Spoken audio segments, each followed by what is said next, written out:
Every year in Philadelphia, they have a celebration of homosexuality. It's called Outfest. It's a taxpayer-funded event where thousands of people come into the streets of Philadelphia to celebrate their homosexuality.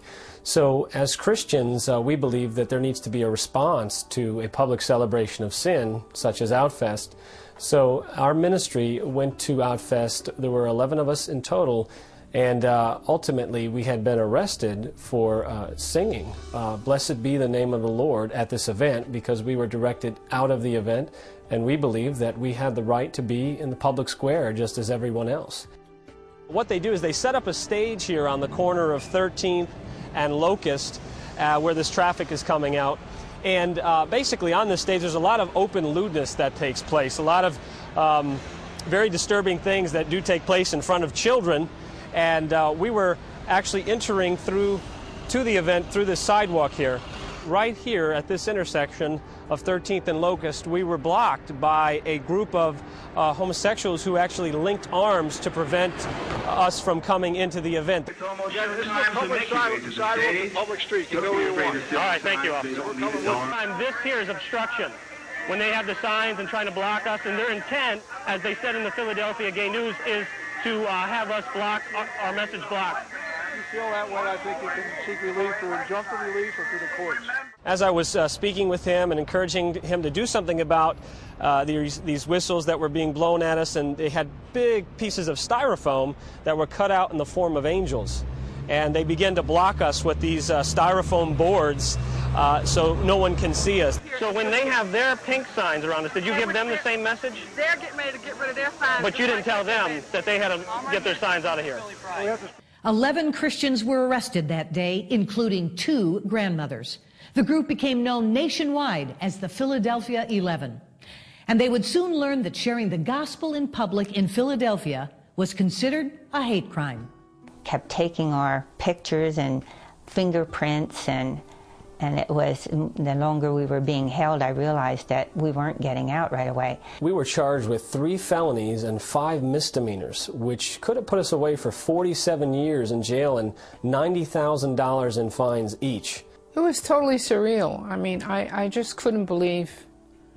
It just seemed like unreal, the whole thing. But then to be charged with ethnic discrimination, I mean, this is absolutely absurd. Well, the hate crime legislation is going to do away with our freedom of speech. And the churches don't realize it, but it's not going to just be for us who go out in the street and take a stand against it, but it's going to affect the churches. This is, we believe, probably the first time, if not the only time, anybody has been charged with a hate crime where the instrument of the hate crime is, at least incidentally, a Bible. The whole movement towards creating national statewide hate crimes laws and national hate crimes laws is a really scary movement in this country. And anybody who has any belief in the First Amendment or even the things that made this country great ought to be really scared about this. You know, it strengthens your faith in the Lord and what He can do for you. And we are going to face persecution. It's promised. God has called us to love them, and we are there with the message of love, and that is that there is hope and freedom through Jesus Christ, that they can be set free from their sins. And that was what we were there to do. Nothing more, nothing less. The case of the Philadelphia 11 is a chilling precursor to what we could face if hate crimes legislation is allowed to become the law of the land. A crime is a crime, but we're heading down a road where someone's perception about your motivations and deeply held convictions may get you arrested. Did you know that under these laws, the punishment would be greater for an assault on a 22-year-old homosexual man than for the same kind of an assault on an 85-year-old woman? Tristan Emanuel is the author of Christophobia, the real reason behind hate crime legislation. I had a chance to sit down with him to discuss this very important topic. I think since the 60s, the church in Canada has been quite silent, predominantly on the issue of human sexuality. I haven't talked about it a lot, and when we do talk about it, we tend to talk about it in terms of protest, because we see what's happened in our culture.